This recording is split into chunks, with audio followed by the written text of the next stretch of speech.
Kadapa Congress MP అభ్యర్థిగా YS Sharmila ఈ నెల 20న నామినేషన్ దాఖలు చేస్తారని కాంగ్రెస్ పార్టీ సీనియర్ నేత ఎన్ తులసిరెడ్డి మీడియాకు చెప్పారు. పులివెందులలో మాజీ మంత్రి వైఎస్ వివేకానందరెడ్డి ఇంట్లో ఆయన మీడియాతో మాట్లాడారు.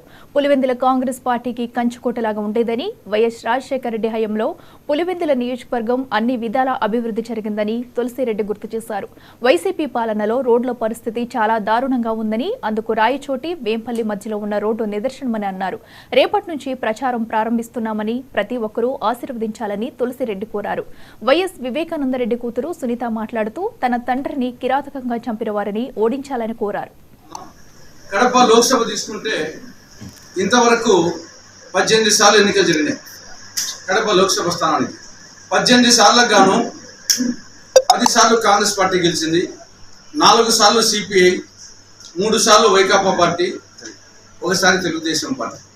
మొత్తం 18 సార్లకు గాను 10 సార్లు కాంగ్రెస్ పార్టీ గెలిచింది.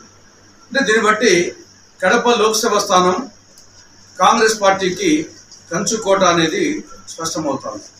అదేవిధంగా పులివెందుల అసెంబ్లీ నియోజకవర్గానికి 17 సార్లు ఎన్నికలు, ఉప ఎన్నికలు జరిగినాయి. 17 సార్లకు గాను 13 సార్లు కాంగ్రెస్ గెలిచింది, ఒకసారి ఇండిపెండెంట్, 3 సార్లు వైకాపా పార్టీ.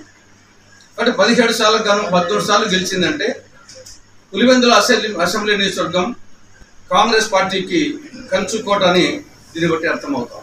కడప పార్లమెంటుకు కాంగ్రెస్ పార్టీ అభ్యర్థిగా వైఎస్ షర్మిలారెడ్డి గారు నామినేషన్ వేస్తున్నారు.